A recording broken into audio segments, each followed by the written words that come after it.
for coming.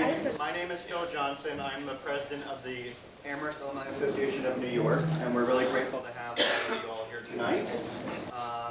Special thanks, obviously, to Paul for volunteering his time, for Joshua, who really is, he's on the board with me as well. He's the driving force behind this event. So thank him for organizing.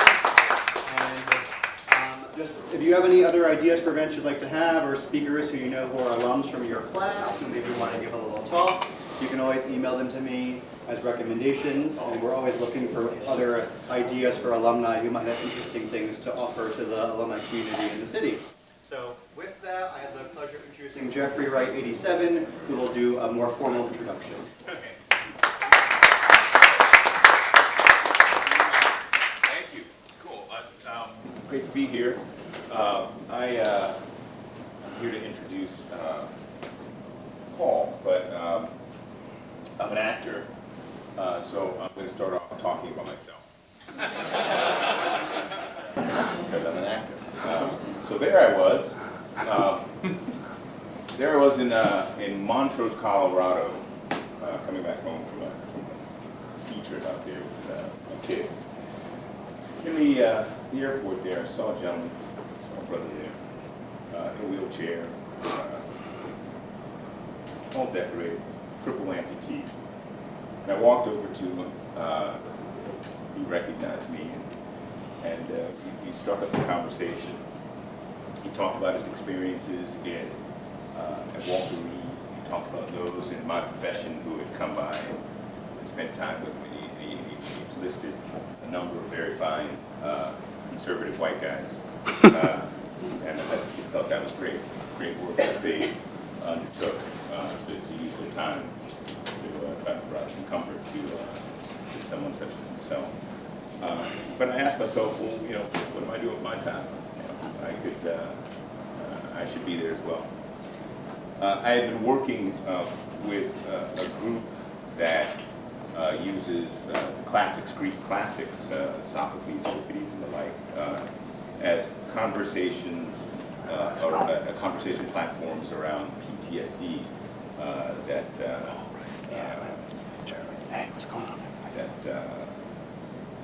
these explorations of war that the Greeks undertook, yes, discussed the victories and the histories of these wars, but also discussed the consequences. And so I was on the 15th anniversary of 9/11. I was down in D.C. Performing with this group called the Theater of War, and I happened to have the opportunity to talk to the Department of Defense and asked if I could get more closely involved with some veterans work. And that led me to an opportunity to work with some veterans and active service members suffering from PTSD at Walter Reed Fort Belvoir. We ended up putting on a staged reading that one of them had asked that possibility of they were part of an arts therapy, the written word is therapy.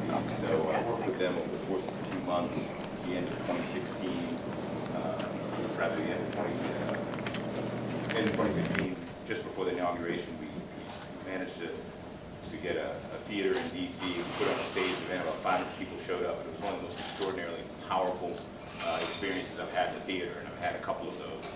But the exercise of working with them led me to a couple of observations that Paul can probably definitely talk about in more detail, more insight. War is talked about as by some as active kinetic military action, and the purpose of our military is to defend us, but also to deliver that kinetic energy. And the question becomes, well, what if you're no longer capable of contributing to that energy, or you've done your service? What then? And it occurred to me that these folks who were honoring of their service, were committed to it, were respectful of it, but no longer capable of serving in that way. We're no longer, on a fundamental basis, no longer of value. They were no longer of service. to the means of delivering that energy. And so what then? And it was almost as though baked into the idea of the military was that once you can no longer contribute, then you're no longer considered, you're no longer of in need of our care. You're no longer useful. And so it seemed to me that fundamental to the military perhaps is this idea. Maybe it's wrong, maybe it's right, maybe I'm wrong, maybe not. But going back to the Greeks who embrace through theater the totality of war, it does fall on us as civilians and as members of larger society to embrace these veterans, to embrace these folks who have stood up in harm's way on our behalf. Not only for their sake, but also for our own, for a greater appreciation of the consequences of sending folks into these positions. And so, who out there among us does that? So, enter Paul Rieckhoff. Paul, to read your list of achievements is to undertake an exercise in exploring one's own inadequacies. You started off at Wall Street after you left Amherst, but also joined, I believe, the New York National Guard. Yeah. Yes, sir. And 4 days before 9/11, left Wall Street, and then on 9/11 took another calling and was deployed to Iraq shortly thereafter, infantry, if I'm not mistaken, and served with distinction. And I'm told that no members of your platoon, or every member of the platoon, came home. Is that right? Which speaks to this idea of caretaking, and speaks to one of the core values of military service is looking after one another. So you continue that now, even though you no longer serve actively, and you serve with distinction. You're now a member of the Council of Foreign Relations. Through your work, of course, with IAVA, you have maybe 300,000 veterans, I think, associated with the group. Touched 800,000 in total through your work, and through the small grassroots organization that has become the leading veterans' rights advocacy group for folks who served in Iraq and Afghanistan, hence the name Iraq Afghanistan Veterans Association, and as well you did a film with Matt Damon. You acted in a movie. That's a slippery slope. You were named in 2009 among the most powerfully by GQ magazine, most powerfully dressed folks in Washington, D.C. I think it was actually just the most powerful people in D.C., which as well is a slippery slope. You received a doctorate of humane letters from Amherst College, too. So with that, I'll introduce Dr. Paul Wright. All right. Thank you. Thank you, man. I appreciate that so much. Thank you. Yeah. Thank you. And Josh McCord as well. Yes, please. Who will moderate this whole thing. Class Thank you. Class of 2001. Class of 2001. Welcome, everybody. We've been working a long time to get this going. It's so generous of Paul to spend his time. Little chair, big guy. I had a lot of notes prepared, but actually I think I want to spend the next hour just on being the most powerfully dressed man. Yeah, that's not true at all. That's not true. That really sounds very good. Yeah, I mean, if that's not an Amherst grad in action right there, right? From like Sophocles to giving me shit about my clothes in like a 5-minute period. But if I may, I just want to thank Jeffrey because we I think originally met on Twitter, right? Which is like, yeah. I mean, I don't think that when I went to Amherst, that's something I ever could have imagined was like meeting someone on Twitter. And actually, as a fellow activist, we've gone back and forth a bit on social media about this too, is what are you, what am I in this new context of the political dialogue? But he's a really important voice. And if you think back to when we all went to Amherst, if you didn't go to Amherst, the whole terrace are radiant, let them bring light, right? You're using your platform to do good and to challenge power and to throw some punches. And I think that especially this time, it's very important. And there are a lot of people who didn't give a shit and didn't go to Walter Reed or had some kind of, mixed feelings about the people or the war or whatever. And you've been able to be a critic and still be a supporter, and amazingly talented and had an incredible career. But really, but it's an interesting time, and you don't have to. From where you sit, you don't have to throw punches, and you don't have to be in. But he's in the arena, and I think that's part of what I learned at Amherst was that it was important. We had a kind of an obligation to be in the arena, and I'm grateful for that, and I'm thankful to have your friendship. So another round of. He's much better dressed than me, by the way. But, Well, yeah. ask him about his lacrosse days too. Yeah. You didn't know he played lacrosse, right? I didn't know that either. But yeah. Thank you, though, man. Yes. Yeah. Well, my thank Please. you to Jeffrey Wright too, and if anyone wants to press him for spoilers about season 2 of Westworld, they can find him after the show. Can I put this down? It's really fucking weird to have a picture of yourself. Sorry. Yeah. And that also makes me feel old. So yeah. So I want to get into some of the current stuff about Yeah. the political situation, the challenges facing veterans in the Trump era. But before that, I have to start with you and me. Yeah, please. Paul and I have been friends since 1996, and I don't know if you know the full of this story, but now's as good a time as any to tell it. Is this a roast or is this a conversation? It's like, shit, uh-oh. You're not talking at all tonight. No way.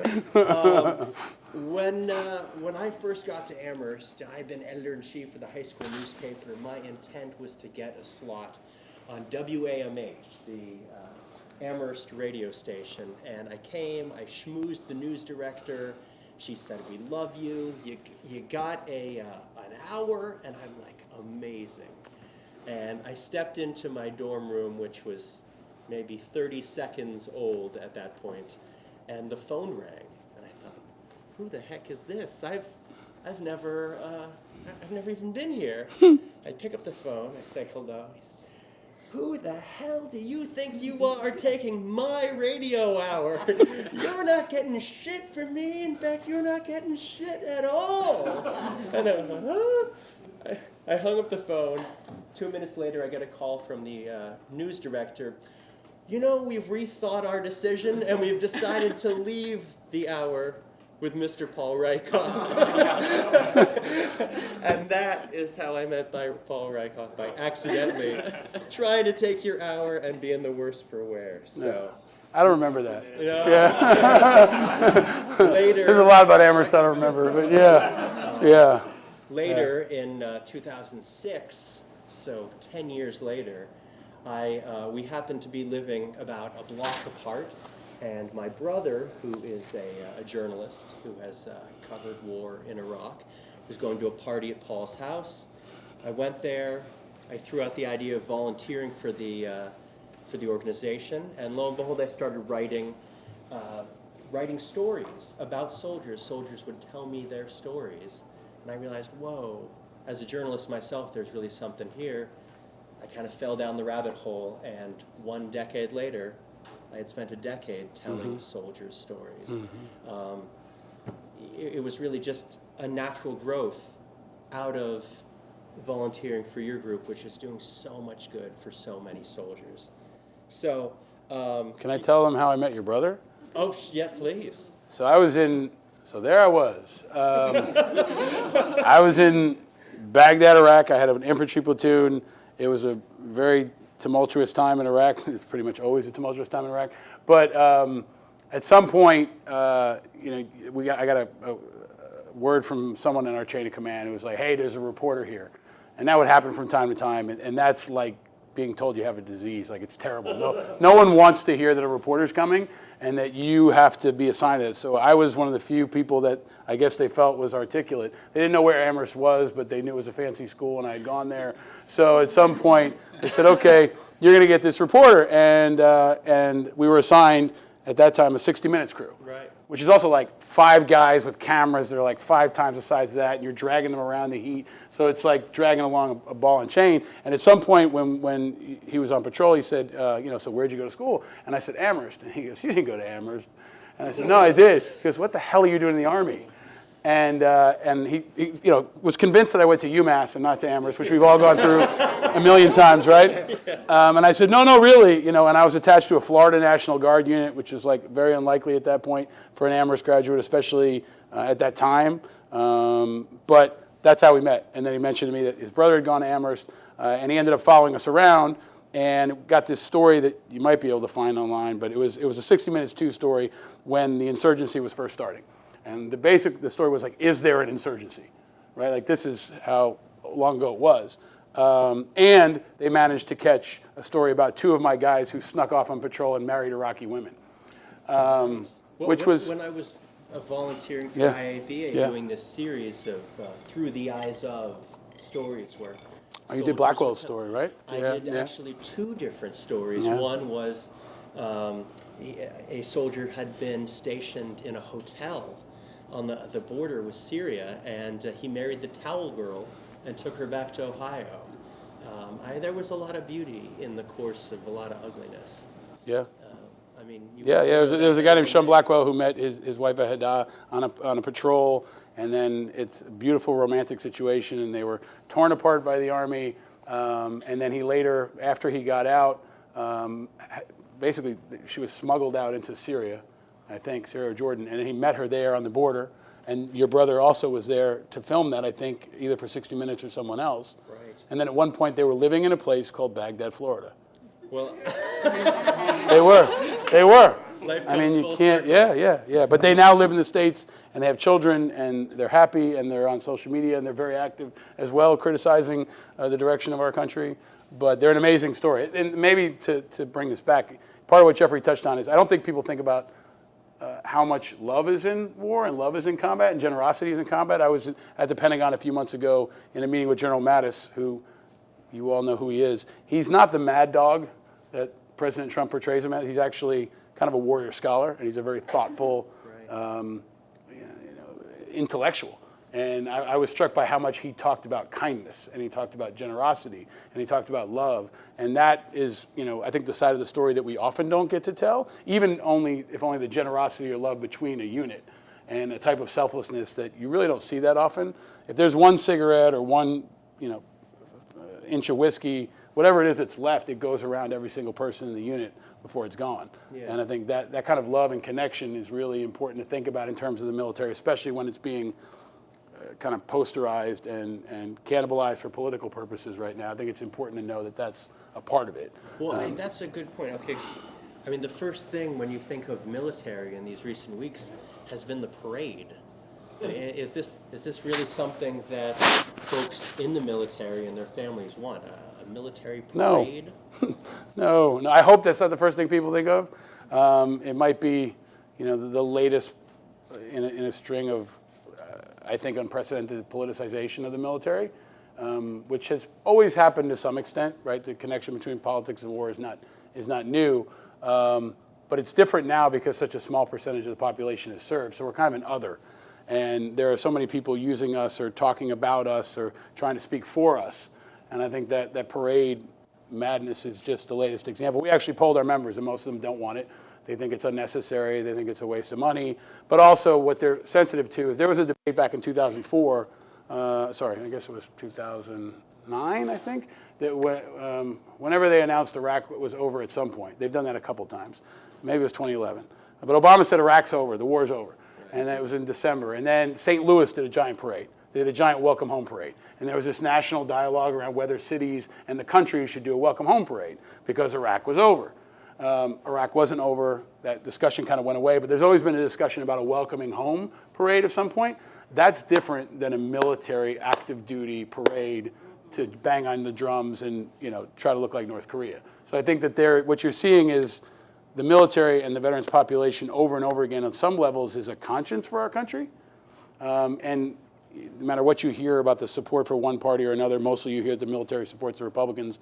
But I think that they're kind of a governor on an engine. And when they push back on things like that, they're saying, hey, this is not cool. This is not a banana republic. We're not here for show. And we have plenty of other shit to do than to be at a parade on July 4th weekend. And if we have one on July 4th weekend or Veterans Day, we'd probably like to have the weekend off and go drink and watch Westworld. But Or we can put this money to veterans benefits. Yeah, I mean the money's minute. It's like $30 million, which in Pentagon terms is like nothing. That's like $30 at Amherst. It's like, think about it in terms of like the Amherst endowment, right? Like that's what the Pentagon is like. So the financial resources are limited. It's more about what does this mean? This is not what we do. Right. This is not what Americans do. And especially when it's got such overt political undertones, you're going to see people from all parties push back. And that's what we've seen when we polled our members. You can look at it on our website. If you're tweeting tonight, you can find it if you use the IAVA Twitter handle. But it's an important example of what's been a continuing trend over the last really year and a half, and especially with Trump, of politicizing the. You think about the national anthem, you think about the Gold Star families, you think about the campaign, even kneeling, right? Even during the campaign, I think Trump was brilliant in recognizing the populism of veterans and military. Whether you support him or not, he was onto something. He knew that it was maybe the ultimate populist issue. And that is powerful, especially in America. And Clinton never really caught that. She never, people would say to me, well, Donald Trump supports veterans. I said, well, how do you know? He said, well, he says it all the time. And sometimes that's enough. But he did say that over and over again. And he's recognized something very unique, which we have a saying at IAVA that we've used for many, many years: babies, puppies, and vets. There's no one that's more popular than babies, puppies, and vets, right? Like no politician is going to say anything bad about babies, puppies, or vets. It's just unpalatable. And he's been able to take advantage of that. And I'm frankly surprised more politicians haven't over the years. Well, that's one of the curious things. I mean, in a Washington that is absolutely divided left and right, veterans seem to be the one thing that, without caveat, everybody agrees on. So why is it that there can't be more agreement on giving to vets? It seems like that would be a slam dunk for everybody involved. I mean, I think so I just came back from Washington last night on a 6.5-hour train ride, which was shitty, because I would love to talk more about infrastructure than vets for a change sometimes. But I left Washington, and we've been doing an advocacy trip there with the grassroots. We do kind of a Mr. Smith, Mrs. Smith Goes to Washington, where we take our members from around the country and bring them to Washington to meet with lawmakers. And it's everybody from John McCain to the VA secretary. And I met with the VA secretary yesterday for about 30 minutes as well, which is important given what's going on in the news, and maybe we'll get to that later. But it's not just Republicans and Democrats. Like I think in my experience, I think that's a generalization. And veterans issues are not simple either. Right. So there's actually maybe one of the most important political fights, I would argue politically in America, is happening around the VA. And it's about whether or not to privatize what is the second largest line item in the federal budget. It's a $200 billion budget, and there's very different philosophical views. You've got Bernie Sanders on one side, who wants more of a socialized program. You've got the Koch brothers and some other special interest groups that are on the far right. And then you've got various levels in the middle. And most of our members are in the middle. They want something that's more of a blended, moderate. But that's just one example of where even veterans is not simple. Right? You could say, oh, everybody should support veterans. Yeah, everybody does. But that's where the political jingoism comes in. Everyone says they're going to support veterans, but how are you going to do it? Everybody says, I'm going to clean up Washington. Right? You're going to say, I'm going to clean. That's like the ultimate bullshit throwaway line in politics. And now the next one is, I support veterans. Right? Or I'm going to fix our infrastructure. These are the things that politicians throw out there. It's too broad to mean anything. Yeah. I mean, well, and it's not even that it's broad, it's just that no one ever asks the follow-up. No one ever holds them accountable. So on things like VA reform, it's not a voting issue. Like rock stars don't go to the House Veterans Affairs Committee.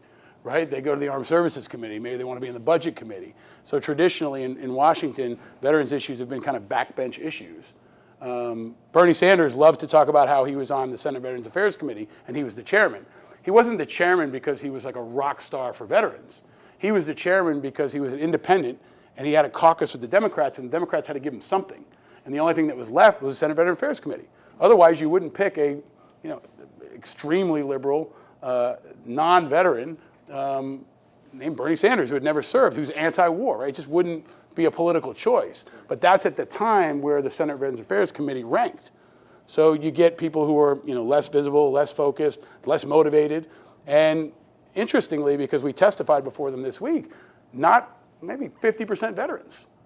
Like, the chair, oftentimes the chair of the Senate Veterans Affairs Committee, House Veterans Affairs Committee, haven't been veterans. So if you think about it in the context of teachers or, foreign policy, you've got folks who don't necessarily know their shit. And that creates bad policy. And that's what happens when you see, a VA IG report that says there's problems. There's just, it's not on the top of the priority list. Let's back up a step. You're the founder of Iraq and Afghanistan Veterans of America. There might be some people here who don't know what that is or what its mission is. So you want to explain that? Sure. So we were founded in 2004, and I mentioned that we've been going to Washington for this kind of organized, coordinated trip multiple times a year for about 11 years. When we started in 11, and I'll get to the answer in a second, but about 11, 12 years ago, even 8, 7 years ago, people would say, what are you going to do when the war's over? Like, aren't you going to have to change the name? Todd's laughing because he remembers, right? Or so you're called Iraq and Afghanistan Veterans of America. Oh, the war's going to be over. Like, what are you going to do? How are you going to pivot? Do we need an organization like that? And now with the perspective of time, if we need to rename ourselves as anything, it might be like Forever War Veterans of America, right? Because now we're in forever war. But we were founded in 2004. I came home after doing a tour in Iraq and wanted to try to make a difference. I was organizing the guys in my platoon. It was pre-Facebook. We had a MySpace page and a very flat, like 1.0 website that was called operationtruth.org. Right. And it was a place where veterans could share their stories. It was like a glorified message board. Well, so I wanted to ask you about that. Yeah. IAVA started out as Operation Truth. Yeah. What was this truth that you were trying to get out there? When I came home in 2004, and one of the first, I think the first public talk I ever gave was at Amherst. I came home, was in uniform.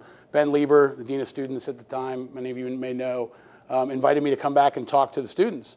And I didn't know what kind of reaction I was going to get. At that time, there's at least one Amherst grad, somewhere, yeah, there he is, who served in the Ranger Bat, and has since the last 5-6 years, a number of vets have joined. There's a couple SEALs, but this was 1998 when I graduated, and it was before 9/11. So Tom Garrity, the president, I remember sitting down with me in Valentine saying, "You're doing what?" Like, a recruiter walked into Valentine wearing a military uniform. And at that time, I wrote about it in my book. It was like someone beamed down from Mars. Everybody was going to consulting and banking, and I eventually did that too. So it was a different time. But the truth that you were Yeah, but the truth was what happened. So in 2004, when I came home, Sean Hannity argued with me on television that I was really not telling the truth, that we actually had body armor, that there wasn't an insurgency, that there was a plan, right? So in that time, there was no one on TV, there were no members of Congress, there was no one leading a national discussion who had actually been in the wars we were fighting in. And it seems like a basic thing, but it wasn't happening. And so at its very core, we were about representing the truth of the experience, the ground truth. And that's what Jeffrey's seen in some of the work he's doing with Theater of War and these other forums. There's a need to tell what happened. And that need was important then, it's still important now. I mean, we call it Forgotistan. We joke around and call it Forgotistan because, when was the last time you really saw a substantive piece on television or in the media about what's happening in Afghanistan? I was in Washington yesterday. There's no debate about whether or not we should stay in Afghanistan, whether a status of forces agreement is necessary. So I think it cuts to a very core point that, and maybe that's where this discussion is going more broadly, is it's not just about veteran stuff. This is about like the core, the soul of America in this era. And are we okay as a nation with essentially a warrior class that didn't include people from Amherst until recently, just going to war again and again while everyone else is watching the Kardashians? And that part of the truth hasn't changed in the 13 years or so we're doing this kind of work. I think there's also been a great shift in America's feelings about the mission, about Iraq, about Afghanistan. And for me, that draws me back to your book. You mentioned it a moment ago. If you guys haven't read it, he wrote an amazing book called Chasing Ghosts about the ground truth in Iraq. Austin Serra would have hated it. He would have ripped it up. He asked me when I was a freshman if I was dyslexic. Really? Yeah, he did, yeah. Because I'm going to talk Amherst stuff, because I talk vet stuff all the time, if I can. But like, I had come from a public school, and the guys who I lived with knew this, but like, I struggled to kind of adapt to Amherst, and I hadn't written that much, and I was working, it wasn't really focused, and Austin Serrett, who I like a lot, and was inspired by, and took his murder class at the time, where like the Today Show came in. If you were there at the time, you remember. He taught a class on murder, and it was very provocative. And he was my counselor. I sat down, he was ripping apart my paper, and I hadn't really written, I probably hadn't really done the reading. And he asked me, he was like, "Are you sure this is the right place for you?" And he's like, have you ever, been diagnosed for dyslexia? And I was kind of like, well, thank you for making me feel welcome. Recently when I was... But the book, yes, the book. No, Austin Serrett. No, but I do think Amherst, did, like, now with perspective, our 20th reunion, Dermond and Todd and some of my dear friends are here from my class, 20 years is coming up, and now I reflect, because I have a son, about what Amherst taught me and what Amherst gave me and what, I was able to be a part of at Amherst. I'm insanely grateful. Like, the trajectory of my life was so influenced by that decision to go to Amherst, and a lot of it was that, the Socratic method and the thinking and the learning and the writing. Like, I wrote a lot, and I learned how to become a writer. I kind of emerged I got my voice a little bit, and then I honed it over time and was able to write a book. But at the time, I didn't appreciate how important that was, not just from a professional development standpoint, but from a creative standpoint, from a therapeutic standpoint. And I think that's one of the things I'm really grateful that Amherst taught me. And a sense of service before it was cool. Right? Like, there was a sense of like global connectiveness and obligation and selfless service and trying to give back to the community. Not as much now, not as much then as there is now when you go back to campus. I think it's definitely different post 9/11. But there was a sense that we had an obligation to try to make some kind of an impact on the world. And I think that's more important now than ever. Yes, Serrett did impart more than just the lessons. He came to Vanderbilt Law School when I was there in 2016 to give a talk. And I came up to him and said, when I was at Amherst, everybody was afraid of you. And he said, "What, are you kidding? I'm just an old Jewish man." But, so, speaking of your dyslexic, terrible writing, yeah. I wanted to give you this. This is the first page of your book, Chasing Ghosts. And I was hoping you would read the first two paragraphs for us. This, sure. I think as much as anything, even though this is now a decade old, it starts that reflection, I think, that was triggered for the entire country about what is Iraq, what are we doing there, and how do we feel about it now, a decade out. So start with this. I didn't know I was going to do this.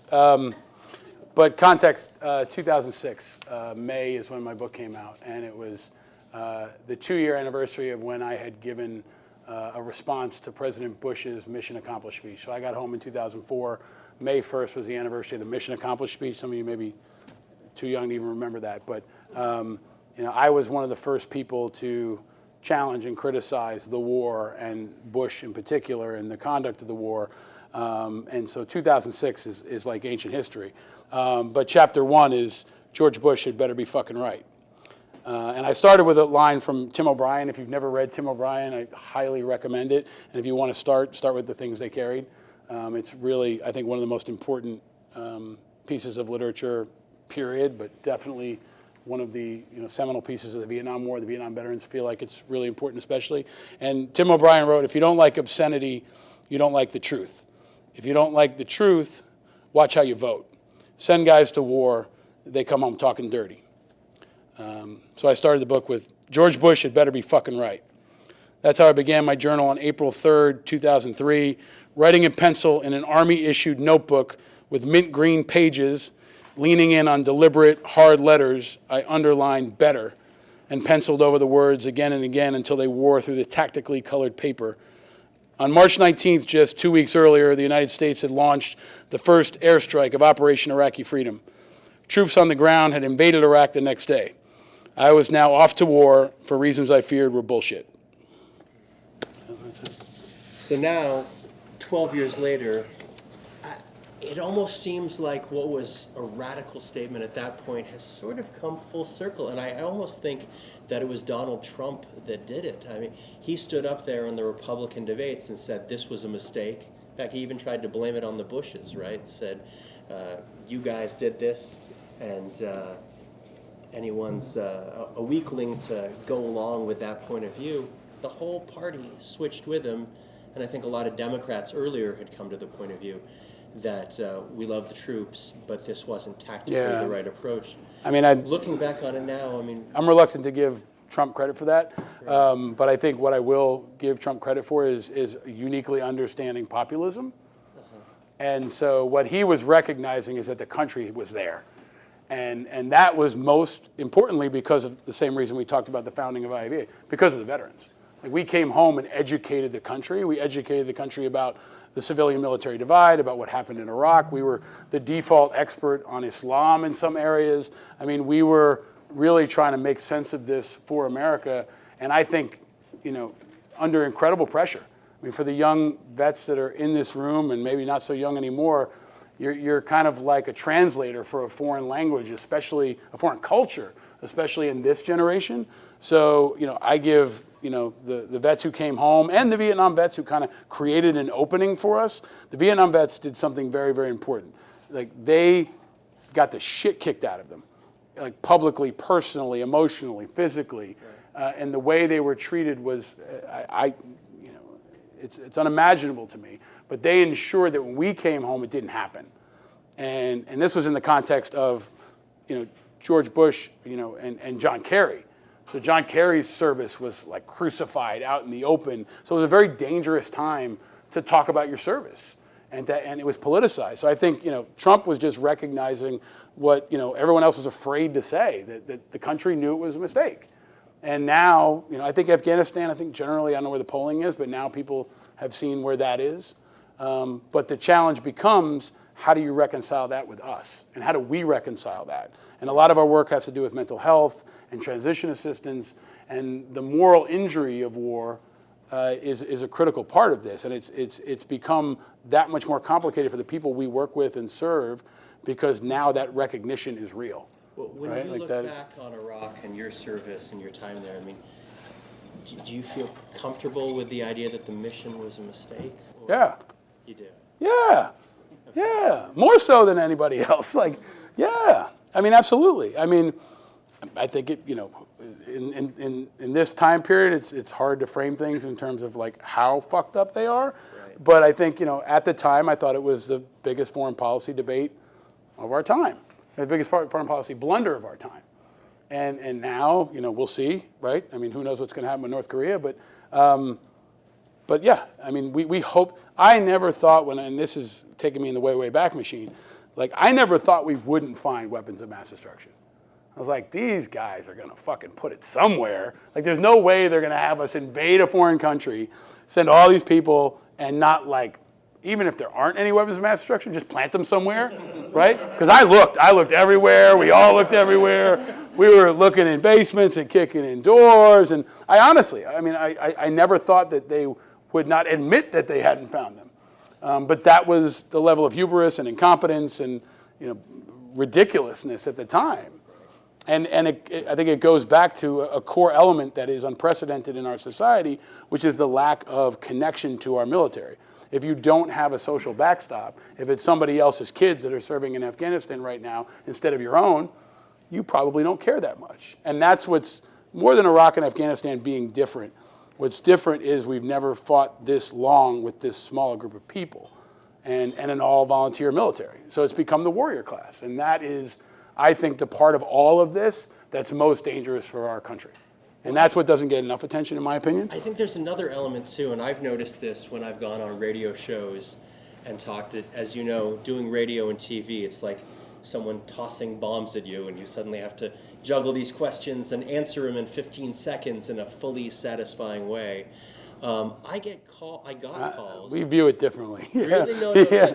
No, I mean, like, I try not to do that shit anymore. Like, I don't go on those shows anymore because I think it doesn't help the debate. So I try to, find environments where we can actually have a real conversation. Right. And so, I've been on shows. We say all the time, we try to add light to all the heat. And I think that's what our generation can do. Cynthia's here. There are other vets in the room. Especially right now, like, what I think veterans can bring to every debate is light, rather than heat. We met with Congressman Brian Mast 2 days ago, who is the double amputee who came out pretty aggressively against the NRA and kind of broke ranks, right? You know, no matter how you feel about him, his position is very unique, right? And his ability to get respect and credibility and authority and be a voice of, on some levels, a voice of reason, I think is the opportunity that we present on the broader political spectrum. Well, But media sucks, yes. No, like some media sucks. It's not fun.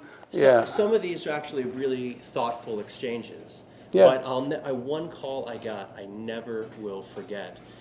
And it just goes to show that not everybody supports our troops. Not everybody, you know, has that family connection that you were saying. One guy called and said he didn't support troops. He didn't care what happened to them because he considered them killers. And he specified that he considered killers people who were late to joining the military in the effort to go to Iraq.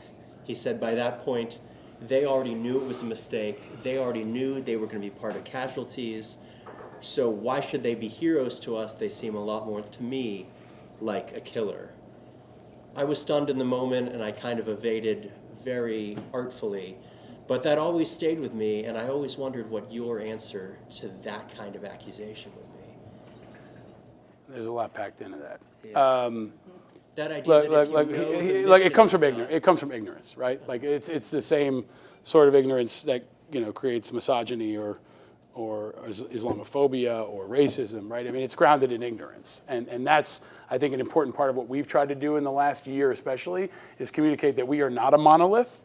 Right, there are 22 million veterans in America, roughly, right, of all generations, and many of them in this room from different generations. So we're not a monolith, right? So, and especially the younger generation is extremely diverse, politically, ethnically, gender, and so understanding who we are is very, very critical before we even go toward the point of making an accusation or something like that.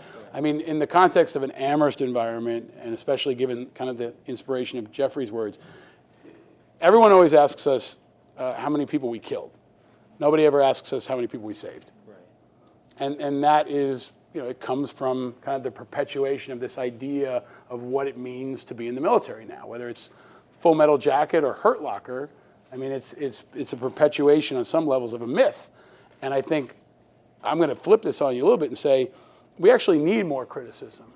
Like, we're not idols. We're not, this elite, different type of citizen. Right, like we need to be held accountable, and the hero worship around the military that I think Trump has very effectively manipulated at times is dangerous. Mm-hmm. Like John Kelly cannot fix this shit. Like he is not a mutant from outer space who came up in the military who can go in there and fix it. Like that is like the essence of, I think, the perpetuation of this, unhealthy, unquestioned, yeah, I mean, I think we are fair game, right? Like, I mean, of course, respect is important, and a thoughtful conversation is important, but we're not above criticism, and it's a fair question if you're in the public arena. Like, I wouldn't recommend you walk up to a dude in the subway and be like, hey, how's it feel to be a killer? And that's happened. Like, we've had, all vets can probably tell you of a time when there was a guy who told me once, you didn't fight for me, you fought for George Bush. We hear that, but they're the exception. Right. Oh, they were the exception. Yeah. But this idea of joining when you don't agree with the mission and you're going to do it, as opposed to people join for a lot of different reasons, right? People join for a lot of different. When I signed up, I joined in 1998. There was no Iraq. There was no Afghanistan. When I volunteered initially to go, I thought I was going to Afghanistan. There were plenty of people who signed up after 9/11, before the invasion of Iraq, who joined to fight the Taliban and ended up in Baghdad. So again, it starts with a really, I think, unhealthy assumption that you know about that person, and everybody joins for different reasons. And ultimately, it's more an indictment of that person and the civilian dialogue that's lacking in holding leaders accountable or even holding yourself accountable, because we're an instrument on some levels of our democracy, and we are asked to do things on behalf of our country. I want to go on the record as saying that's the answer I gave on the radio. Everybody joins for a different reason. You can't peg this. But you know what? Like, some people knew that it was a bullshit mission. They still joined. So maybe you can have that conversation with your spouse or your kids or yourself. And that's where I get to, the inner fight that many of us are happening. on the inside, the voice? I mean, talking about. Again, I joined because I knew at the time that it was a bad decision, but I thought about it, and I wrote about it, and I said, look, I felt like I could do more on the ground in Iraq with a platoon than I could standing in Union Square with a sign. Right. Now, I still, many of us have the debate. How can you have the most impact? Whether it's your social media, or your philanthropy, or your family, we all think about how you can have the most impact. And for some people, it's different than others. Some people went to Iraq to be a corpsman, to be a medical specialist who was there to save lives. Some people went as a translator, right? There's a lot of different reasons to go.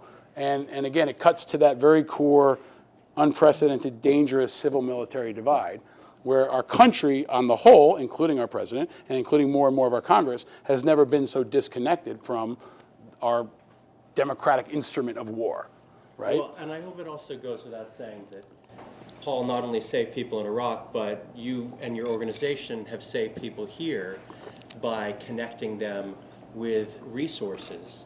IAVA shifted from Operation Truth, an effort to get into the public mainstream a ground truth of what is happening in Iraq, to actually being sort of both a network and a services organization for thousands and thousands of Iraq and Afghanistan vets. Do you want to talk about some of the services you're most proud of? Sure, and as someone who deals with trauma and war, go get a drink if y'all need, because there's a bar over there, and don't feel like you can't get up and go get a drink, because I mean that. Like this is heavy stuff, and the point is, every generation has had an evolution of what is traditionally called a veteran service organization, right? And this goes back to the Roman soldiers crossing the Rubicon. There's always been a social network, a tribe, if you will, of people who have served and try to find ways to stay connected. And we are the evolution of the VFW, the American Legion. In the old days, you had a bricks and mortars VFW hall where they drank beer and told war stories and tried to look out for each other. Our model is one that's based on the internet. And we're able to have that connectivity using new tools, but it's the same thing. It's a sense of community and connection, and then also a sense of empowerment. We work very hard to tackle the issues that are most pressing to our community. This week in DC, we rolled out our annual policy priorities. We call them the Big Six. We talk to our 425,000 members or so and say, what's most important to you? Cook it all down into something that we can communicate to the president, to the national media, to all of you. And so our Big Six are continuing to fight suicide. 20 vets a day die by suicide and mental health more broadly. Continue to recognize and support women veterans. 20% of our generation are female veterans. They consistently report that they are under-supported, underappreciated, under-recognized. So we launched a campaign called She Who Born the Battle. Defending the GI Bill. Believe it or not, people are actually trying to cut and add fees to the GI Bill, which is maybe America's best return on investment in history.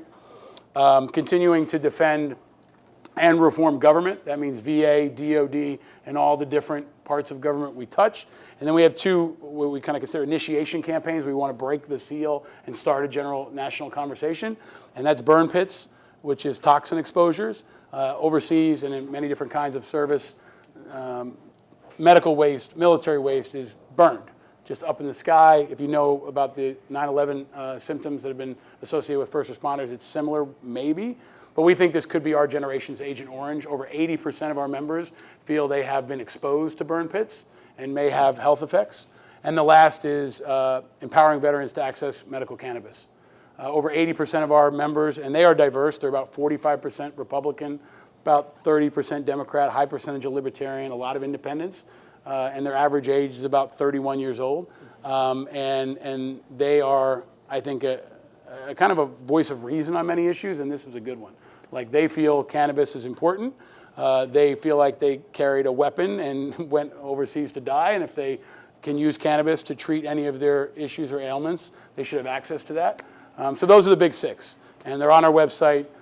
That's what we focus on from a public policy standpoint, from a public awareness standpoint, and then from a direct service connection standpoint. So if someone comes to us and they've been exposed to burn pits, or they have mental health issues, or they want to find a job, we empower them. And at the end of the day, the long story short is we believe that veterans are not a charity, they're an investment. And if philanthropy and all of you and national leadership and everybody in between invest in veterans, it will produce a tremendous return for them as individuals, but even more importantly for the rest of our society. So we think that we represent a source of hope, I hope, and light at a time when it's pretty dark in America and people are pretty pissed off and stressed and scared. This community can be a positive influence, but it starts with an investment in those big 6 areas and recognizing their potential. Right. I mean, one of the most astounding things to me in my decade on reporting on veterans is just how few veterans knew that these resources were out there. Eventually I put up a list on my website, joshuacoors.com/list, that just compiled all the most successful, most helpful series of resources but they're going to a journalist for this kind of aid. Yeah, but there's an important truth in that too. And So, thank you. Ladies and gentlemen, my best friend Todd Sutler, class of '98. Give him a round of applause, not because he gave me a drink, but because he's awesome. No, I'm going to give you some. He should do a speech coming up. He runs an incredible school, a charter school in Brooklyn, and I think he and a couple of my other friends and classmates in the room is reflective of, I think, a sense of service and social entrepreneurship and leadership that's not just in the veterans community. I think there's a little bit of a secret sauce to Amherst, I think, and he's a part of that too. And he's nice enough to give me a drink. But but to your point, here's the deal: there are not enough resources. The reason they're calling you is because where's the econ majors in the room? Okay, like massive supply, limited and diminishing demand. Sorry, the other way. Sorry. Massive demand. Sorry, thank you. Not an econ major. Massive demand, small and diminishing supply. There are 22 million people who have been exposed to war and trauma, okay? And philanthropy generally doesn't focus on it. People have been disconnected. They say, oh, the government's got it covered. If you've read the news about the VA lately, you understand that that's still a challenge. So they're coming to you, but they're coming to you because they need to. Because we have a very small budget and the demand is off the charts and it's getting higher and it's going to get worse. And in general, the country is not only not having oversight around the VA, they're not taking care of the charities that are at the point of attack. Like the fact that we have to raise money, frankly, or any other veterans charity or military charity has to raise money should be kind of a wake-up call for the country, because we are essentially a cost of war that no one is picking up in substance right now. But I would go even further. I mean, there are not only veterans that are stuck in the VA backlog where they submit their case for medical care and it takes months and months to get care. There are so many veterans that don't even know where to turn. And that is why they end up calling me. They say, who do I go to for legal services? Look, if I had a $100 million marketing budget, they wouldn't have to call you. Right? I mean, and that's the truth, right? Like, well, you're at the top of my list. Yeah, no, but and I appreciate you, and I will give you a shout out, like you and your family. Your mom's here, and she should be very proud of you and your brother. Give it up for mom, please, right? But like today we were putting together this event, and I told you, hey, some of our members may not pay the admittance fee to come to this event, and you guys said you'd cover it. Absolutely. Like that's. There's an old saying that nobody made a greater mistake than he who did nothing because he could only do little. You can do a little, right? And we hope that in some ways, whether it's your time, your energy, you think about veterans as a part of your philanthropic priorities, because I would argue there's a responsibility. There's also a massive public health challenge, and there's an upside beyond the political upside. There's another old adage that the only victory in war is medicine. So if you think about traumatic brain injury, amputations, trauma care, blindness, all the stuff that we're dealing with in society more broadly, there is a couple of silver linings, and one of them is the advanced medicine and trauma care. That people who would have died on the battlefield 10 years ago, 5 years ago, now can survive, and that's folding over into everything from car crashes to NFL players with head injuries. So the medical advances are really exciting, and if you want to look for some areas of hope or opportunity, I think that's one in particular that's really, really exciting. One of the big things that we can do is recognize one of our great guests here today. Christina Thunderthil has come from all the way from Florida to hear this talk, to get to meet you, and to get some more information about veterans resources. She served in Iraq, and You want to tell us about your service and She didn't have to stand up if she didn't want. Yes, stand up. Whatever you want, whatever you want. Give it up for her, please. She came to New York in the middle of a snowstorm, basically, from Orlando. That's hard, right? That's hard, yeah. So, I have two questions. Many times when service members are deployed, they end up getting hurt. The incident is supposed to go into an incident database within the Department of Defense. The Department of Veterans Affairs, when a veteran claims benefits, is supposed to go into that system to check what kind of advice you have for a veteran or any service member whose chain of command does not put a blast on the flight line in the incident reporting system. That's the first question. The second question is, it's kind of a statement and a question. Floor is yours, please. Yeah. But Christina, do you want Hold on. Do you want to tell them, She's got it, Joshua. She's got it.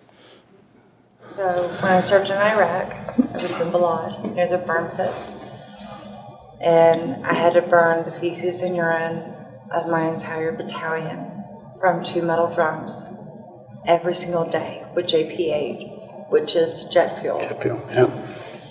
I was not given a face mask. In June of 2003, I was in a blast on the flight line. There's a medical document for it. It never made it into the incident system. I'm 38 years old. I'll be 39 in May. And I have 3 daughters. And I'm dying because of the burn pit exposure and burning my unit's fecal waste every day, except for when I did guard duty and went on leave to Spain.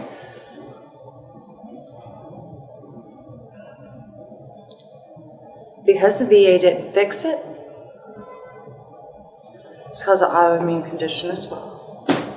Small vessel disease, which is vasculitis, and I had brain stimulations. It's taken away my sleep.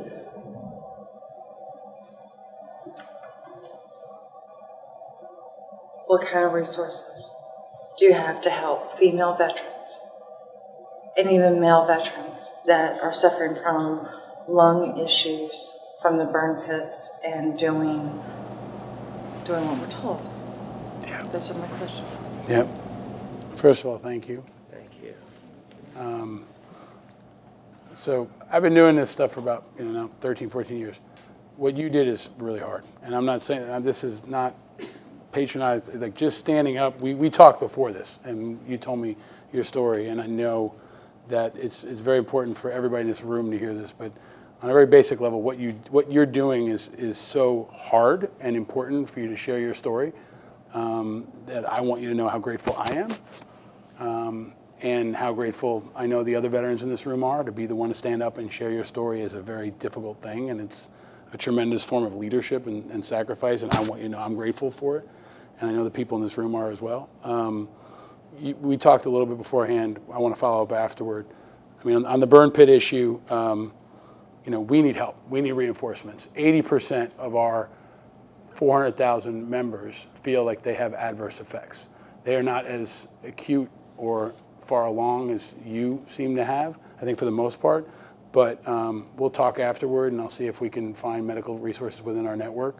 And the one person I mentioned in particular, I think, can be helpful, I hope. For people Hold on, let me answer. And then secondly, the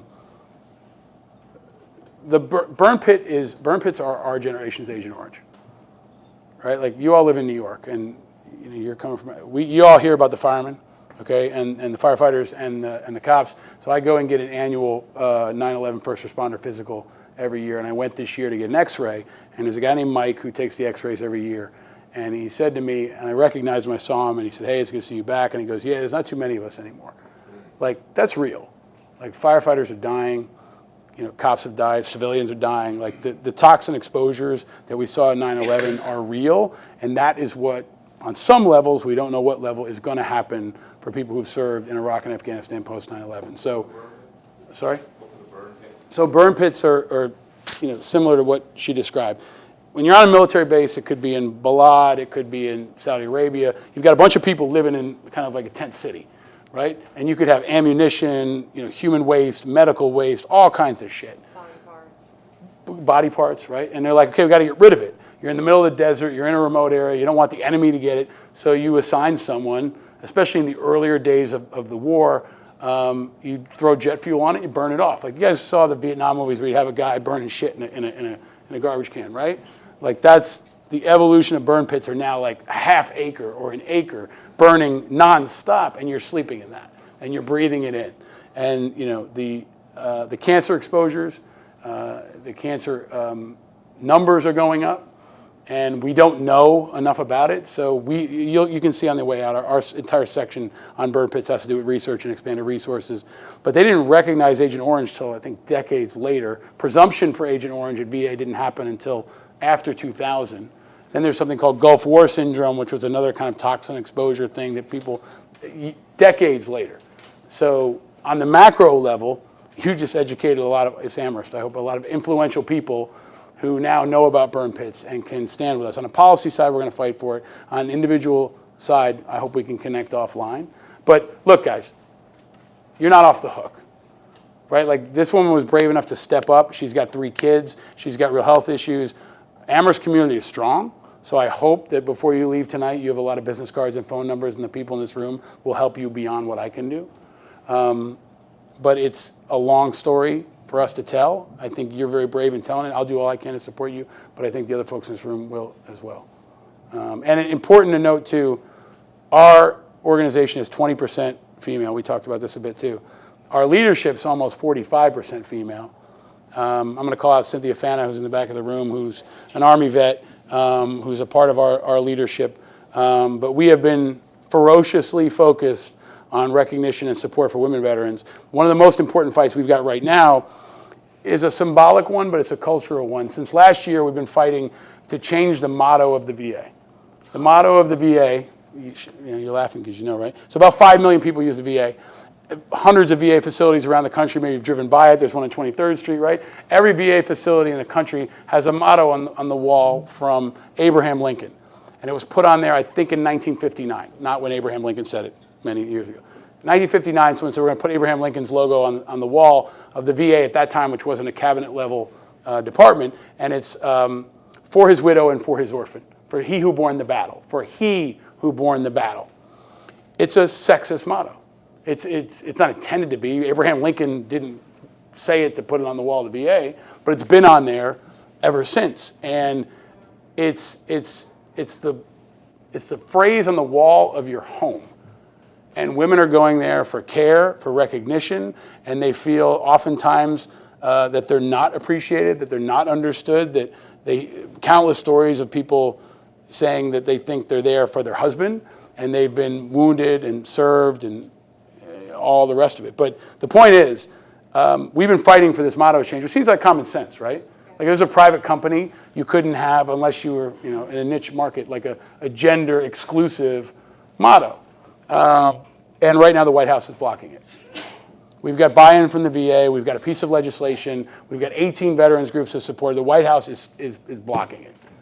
I'm not gonna, they can explain why. What do you want to change it to? They can figure it out. It's like saying, like, if you say something racist, what should I say? You shouldn't say something racist. Right? Really, like that's like, and no, this is not you. That's a bullshit request I get. The VA secretary sent me that, and it was like, figure it out, dude. Like they have an amended version that's like for them and for those, right? Or you can just, I don't know, ask the veterans what they want, right? There's a lot of ways to tackle that, but the point is, at a time where women veterans have 4 times the rate of homelessness, a higher rate of suicide, all of the social welfare indicators are more severe. They are not recognized and appreciated. This seems like a kind of a basic thing, but that cuts to the core of like what we're challenged with right now. And it has gone direct. The VA secretary himself, who I've met with, told me he was open to the change, and he got squashed by the White House. So go to shewhobornethebattle.org, spread the word, donate, contact your members of Congress. We have 82 members of Congress. I met with Senator Gillibrand yesterday, and reminded her that this had not been fixed yet, and she promised to help. But that's the kind of thing that can change, and will make people feel more welcome. And one of the arguments we got was it's too expensive. It might cost a couple $1 million to change the fixtures on the wall. Well, how much is one woman's life worth, who might not go to the VA because she doesn't feel welcome? Right? Is that worth 20 million? Is that worth 10 million? It'll probably cost less than the parade.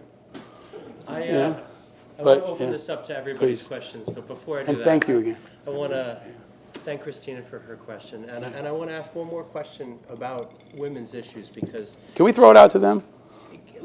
Just because we're going to get kicked out of here, man. Oh, we are? Yeah, didn't you say we had to be out of here at 8:30? What time is it? Oh my goodness. Okay, let's throw it out. Jeffrey, Please. first question, please. I want to thank you for this gathering. Christina, thank you for making the journey up here to share your concerns with us, and that speaks to my question. Can you give us a little perspective? And I'm going to be critical as well. Taking your lead. Please. You mentioned if you had a $100 million marketing budget, what you might do. You talked about the focus of, or one of the tools that you use is digital, or digital tools. The VFW, we've all seen VFW lodges and these various lodges that serve the interests of veterans. Many of us are here because we shared a common space at Amherst, and that bonded us, and that gave us a place for this exercise, Socratic practices and all that. Yeah. Are there limitations in that to that digital focus? Might it be beneficial if you found that $100 million to find places, physical spaces, where folks can get together, commune with one another, commiserate, celebrate, discuss, educate one another in association with the work that the IAVA is doing? Is that Yeah, it's not, the personal connection is still key, right? But so it doesn't have to be mutually exclusive, right? But so, for example, together? sorry? You can't drink over the internet. Yeah, but pretty soon you can smoke. So, no. But the point is, the community has a lot of different terms, right? And so for our generation, some of them are actually more comfortable in the digital space. And this is a really interesting insight for us. So when we started we have a rapid response referral program. Master's level social workers who've served over 8,000 clients over the last few years on everything from homelessness to suicide interventions. And it almost always starts digitally. It starts on a Twitter DM, or it starts on a Facebook post, or it starts on a text. When we first started that program, Robin Hood Foundation here in New York funded the pilot in New York City. And they really were insistent that we had to do face-to-face. And what we thought, but we weren't sure, is that it was actually a barrier. Because when you're at your job and you're at whatever bank in New York City or whatever ad firm, and you need to talk to somebody, or you don't want to talk to your spouse, you can DM somebody. You can start with that connection digitally, and it helps reduce the stigma, it helps create access to care, and it's an important starting point. And you may not actually need to meet in person. So I think there's a power, and given limited resources, it also helps us get to scale and efficiency, because sometimes we can solve problems at scale just using a GI Bill calculator, right, where the web can do something that 10 social workers would have done before. But the personal connection is always key, so we do both. And we do what we call vet-togethers, which are vets getting together. But I don't think the future for us is investing in bricks and mortars any more than it is for Amazon, right? Like, malls are going to be are desolate right now. VFW halls and Legion halls are empty. They are museums right now. So the real question is for the legacy organizations like the VFW and the American Legion, are you going to turn them all into museums? Or are you going to sell it and invest in next generation programs? Because the real estate value actually is incredible. When you think about that VFW hall, Legion Hall, even here in New York, think about the VA on 23rd Street. Like, how much would developers want that piece of land? So this is actually a big policy shift that's going to have to happen, where we're going to go from 22 million people to like 15 million in about a decade. So the VA hospitals are going to be everywhere, and they're going to be empty. So what are you going to do with that real estate? What's our country going to do with those assets? And the West LA VA has been a good example where they're trying to turn it into like a Google-rific campus where it feels more like Amherst and less like a hospital. But at the end of the day, that model is dead. And so we've got to evolve, but the personal connection is still going to be key. So what we do is empower them to do it in a living room, to do it here, to do it on a film or anything else. We just decentralize it and don't put it in a bricks and mortars box. So what I would tell you is like the veterans' work is the same as every other bit of work, whether it's Amazon or Uber. Like we have to evolve the model for the times, but the core element is the same. It's about connecting, uniting, and empowering a group of people. And we think that's an insight too. It could be for people who've had abuse or children with a disease. The model we have of connecting online but building off of that is what we call not just a veteran service organization, but a veterans empowerment organization. And so, and what's really important too, if I can, like the arts and music and film is our single most successful way to do it. I can't do, hey, let's do PTSD Day. But if I was like, hey, come to an advanced screening of the next episode of Westworld, like vets will come. And that's kind of the social lubricant. The older generations had an insight in that the beer was the social lubricant. The beer made people feel comfortable. And it was a part of their business model because they were a unique categorization of the tax code called C-19s. So they didn't pay tax on the beer. So it was actually a revenue generator. And that's how they made money. They made money selling beer and they kept the beer halls going and they bought real estate. So veterans are smart as shit in some ways, but they're good at one thing, which is taking land, right? Like whether you're an infantryman or you're a VFW hall.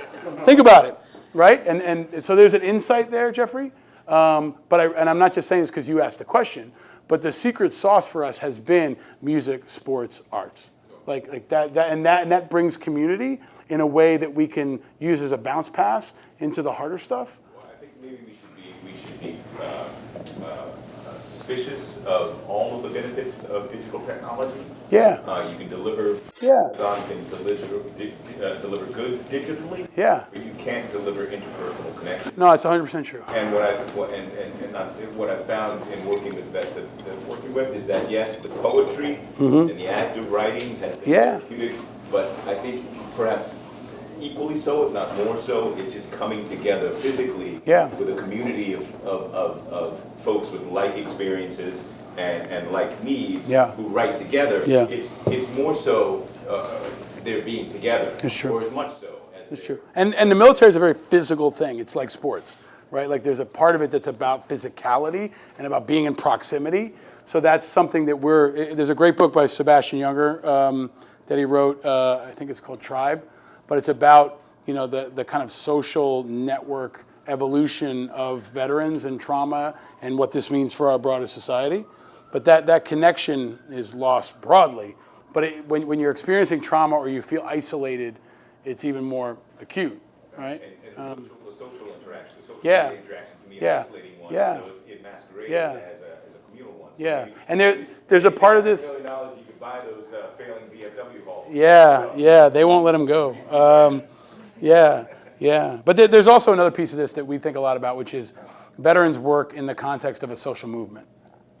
So we think about it as a social justice issue, as a social movement. Like our social movement started with, the Romans crossing the Rubicon. George Washington was, a veterans advocate, right? All the way through John F. Kennedy to John McCain. Like this has always been a part of who we are.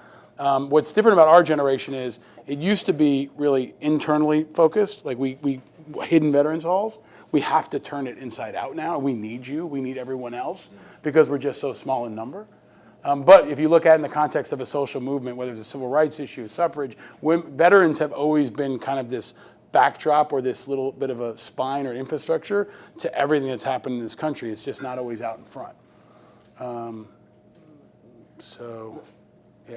Let's find a VFW to take over. I'm down. Yeah. Please. You mentioned the civilian civilian military divide and the fact that so few citizens have served in the military. Is there support, what's your own opinion, and also is there support in the veterans community for drafting, basically? Yeah, I mean, personally, I am a huge supporter of some form of public service, and I wouldn't limit it to the military. I've always said Marine Corps, Peace Corps, AmeriCorps. I think it's good for our country. I think it's good for the participants, and I think to the point in some ways that Jeffrey's getting at is without military service or some kind of conscription, you're not forcing people of different backgrounds to interact, and that's in some ways the magic of some of that is people from different backgrounds being forced together. So personally, I'm a big fan, and I think we've seen. I think we polled our members on it. You can look on our website and check IAVA.org/survey. We asked them everything from gun control, VA care, mental health, employment. It's a pretty amazing insight into this population, and one of if not the deepest and most extensive survey of this population. And in general, what I will tell you anecdotally and probably support other research is that most of them will support some kind. But we also don't think the average person can make it in this military. Like even the people signing up now can't because of obesity issues and other stuff. It's true, like they can't. They're not fit enough to survive. So they've got different kinds of recruiting crises. But I think, look, the all-volunteer military is great for the military. It's shitty for America. And it's time for America to think about what's best for America and not just what's best for the military. So, please, yeah. You mentioned that you believe the war was a mistake. What percentage of your organization believe that it was a mistake? How do you explain to them if they've lost a limb or lost a loved one that it was a mistake? I don't know what the percentage, the question was what percentage of our members thought Iraq was a mistake. I don't know. Maybe we can ask them next year or soon. And then the question was, how do you reconcile that with the loss of a limb or a loved one? That's kind of an easy one. People don't lose limbs for the toppling of Saddam Hussein or because they wanted to invade Iraq. They serve for something greater usually. And ultimately, like that individual contribution or sacrifice is usually about the people around you. And I deal with a lot of folks who are survivors, and I think the ones who've gone through it generally understand that that is how we view it. That's how I view it. If I died in Iraq, I didn't die for George Bush or Saddam Hussein. I, died because I hoped that the guy next to me didn't die. And that's the really challenging part of what these young men and women are facing every day is, figuring out who goes on patrol. We had a point where we didn't have enough body armor, and we looked around and said, okay, who doesn't have kids? And the team did that. It wasn't authority from me as the officer. They said, okay, we got a couple days left. We don't have enough equipment. Who's got kids? If you got kids, you're staying behind. If you don't, okay, or volunteers. So the sense of community and family is even more profound on some levels. The relationship is often defined, I think, in the arts, and Brian Dories and these guys have tried to define this in Theater of Wars. It's not just a love for a spouse or for a brother. It's like the love of a child. Like the love for a child is kind of the way that I think I can best put into it now that I have a child. Like President Obama said, having a child is like having your heart outside your body. And that is what it felt like for me having 38 guys under my command. And when I got home, there was a relief because I was like, wow, I don't have to worry about all these guys anymore. But you still do. And that's my opinion, right? Like there's a wide diversity of opinions. What is driving this suicide rate that you're talking about? A lot of what's driving the suicide rate. So it's a lot of things. Suicide's really complex. A really thoughtful friend of mine is named Lloyd Searer, and he's a mental health expert that was, I think, like the New York State's foremost authority on mental health for the governor. And he said something really smart to me. He said, the most important thing in tackling suicide is connection and hope, a purpose and hope. And that's what I see, is like it's not a secret medicine or therapy, and that's all important. But for me, there's a deep sense of isolation, of lack of connectiveness, and resources is very true. I mean, the lack of mental health resources is stunning, even for us and even for the VA and all these massive agencies. So the suicide rate in the broader population is also rising, but that's not comparable because everybody in the military is pre-screened for mental health issues, they're drug tested, there's other factors, but it's a real problem. And again, tackling the suicide issue for veterans, I hope can provide insights for the broader population, because we have a suicide problem in America and probably around the globe. He's in charge. Yeah. You You're first. calling. No. You're going to pass over your mom? You're going to pass over your mom? We'll have him. All right, dude, that's your... Then we can end with my mom. So, well done. The question is awkward to be put already, I can tell you. What is the college's attitude toward the military these days? That's a great question. I can trace it. In my time, it was just avoidance. Yeah. Before that, there was a kind of valiant World War II service. Vietnam was everybody, nothing particularly unique about that. But I know the attitudes have changed, and the receptiveness to you and your process has changed some, but I'm not clear what it is. Yeah, so the question is, what's the Amherst College's attitude toward the military? I think your summary is accurate with an exception. Amherst was actually, so the challenging time for Amherst was during Vietnam, right? Like, and you had, like most of the country, a high rate of participation after World War II. They trained on the grounds in front of Converse and places like that, right? If I had to pick a moment that defined Amherst in Vietnam, it's when McNamara spoke at graduation and the seniors stood up and turned their back to him, which, if you know the activism history, may have been in part, McNamara later talked about how he had second thoughts because he knew how educated the students were at Amherst. And when they stood up and turned his back to him, it was actually, maybe a domino of a different kind in falling. So, I think a lot of the old guys need to fucking get over it, because, Vietnam was a tricky time. And that's just me, because there's a lot of animosity from the older generation of World War II veterans towards Amherst because of the anti-war sentiment. And then it was perpetuated by Don't Ask, Don't Tell, where many of the liberal arts schools were kind of twisting the military's exclusion of people openly serving and used that as validation to keep off ROTC. I'm going down a bit of a rabbit hole, but what's changed dramatically since really the last 5 or 10 years is now most of the elite colleges that had kicked off ROTC after Vietnam have now brought them back. So we were helpful at Columbia. Jim Wright was on our board, who was the president of Dartmouth. Before there was a GI Bill, Jim Wright brought veterans back to Dartmouth and created a veterans program. And I worked with Tony Marks and now with Biddy Martin to bring ROTC back on campus, because I think it's about understanding. Like when I was at Amherst, there's a guy named Mike Anderson. If you were ROTC, you had to go to UMass. And having an ROTC program, I think, is about being connected to the country. If you don't want to do it, you don't have to do it. But the connection to the military in a time of war, never-ending war, I think is an obligation, some kind of connection. So I think Amherst actually done a great job. My classmate, our classmate, Josh Gross, joined the military, joined the Navy, and was killed in a training accident. And after he was killed, a few of us put together a scholarship in his honor, and it was endowed, I think, within like a week or two.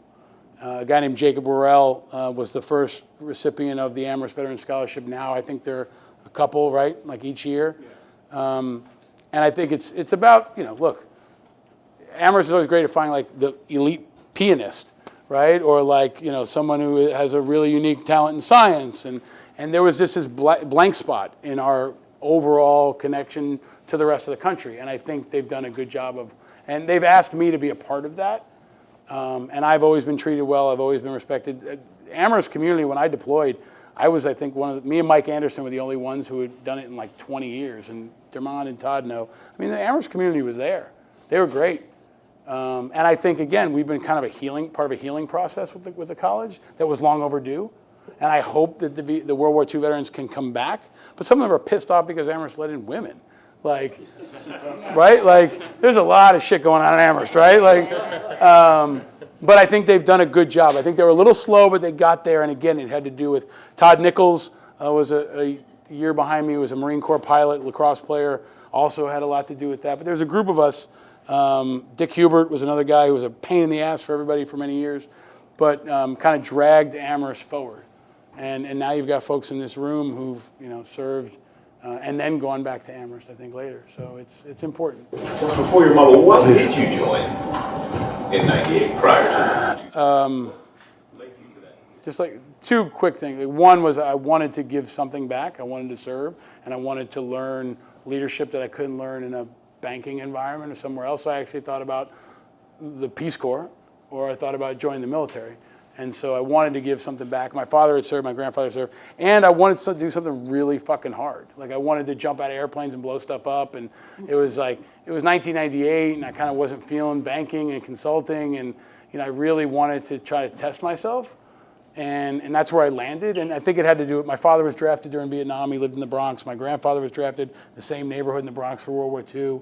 So I was like the old school military family. Like we didn't live at Fort Bragg, but every American family was a military family back then because you couldn't escape it, especially in World War II.